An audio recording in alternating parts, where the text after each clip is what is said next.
کیا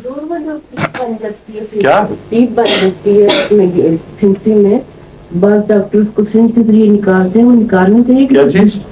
پیپ سے بن جاتی ہے سلیشیا کھانے سے. جی ہاں جی. سرنج سے نکالتے ہیں تو وہ نکالنی چاہیے یا سلیشیا کھاتے جانا چاہیے؟ اب یہ پتہ نہیں کس قسم کا کیس آپ کے دماغ میں ہے. سلیشیا بالعموم اس کا بیرونی رستہ خود بناتی ہے.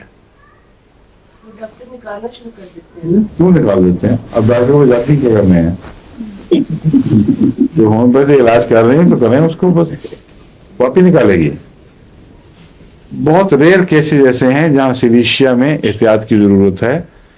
ایک میرا مریض تھا یہیں یورپ میں ایک جگہ، اس کے وہ گہری ٹیوبرکولر علامتیں پائی جاتی تھیں، اور بعض ایک گلینڈز کے پیچھے گلینڈز کے نیچے وہ مادے تھے.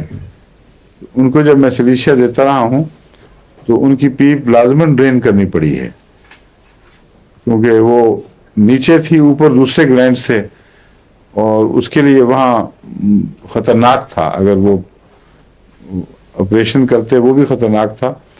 بہت احتیاط سے پھر انہوں نے ڈرین کی ہے، لیکن وہ جو پکتا نہیں تھا وہ سلیشیا سے پک گیا. کیونکہ یہ ٹیوبرکولر مادے جو ہیں یہ بہت وقت لیتے ہیں، بہت ساری عمر بیٹھے رہتے ہیں وہاں.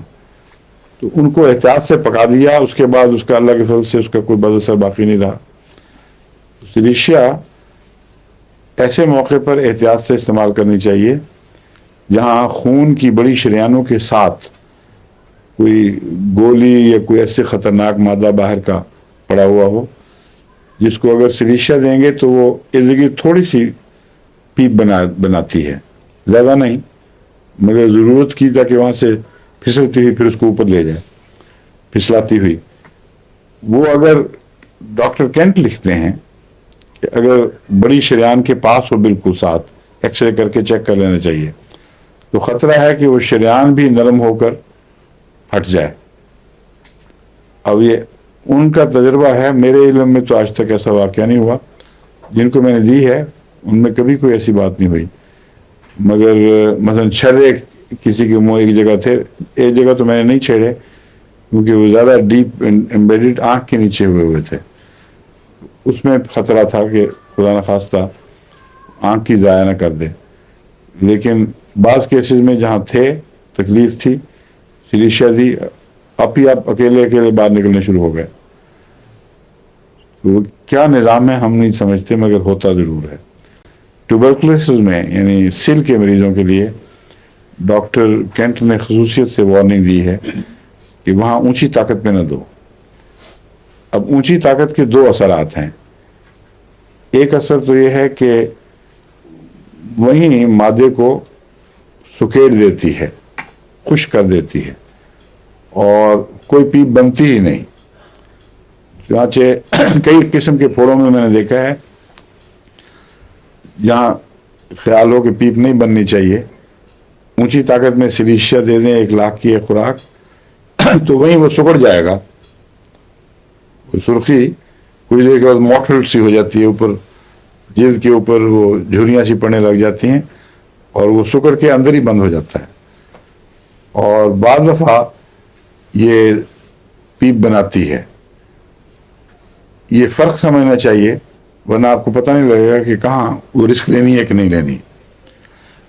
یہ فیصلہ نظام خود کرتا ہے، سلیشیا براہ راست یہ فیصلہ نہیں کرتی، کیونکہ جہاں سل کے مادے ہوں وہ سکڑ کر بند ہو ہی نہیں سکتے.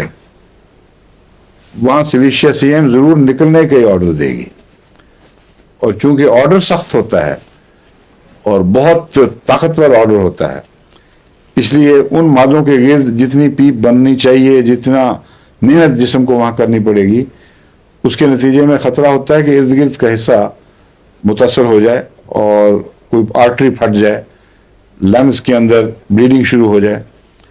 یہ ہے جو منع کیا ہوا ڈاکٹر کینٹ نے. مگر یہ تفصیل یہ نہیں بتائی، مگر یہ کہا ہے کہ سلیشیا یہ کرتی ہے.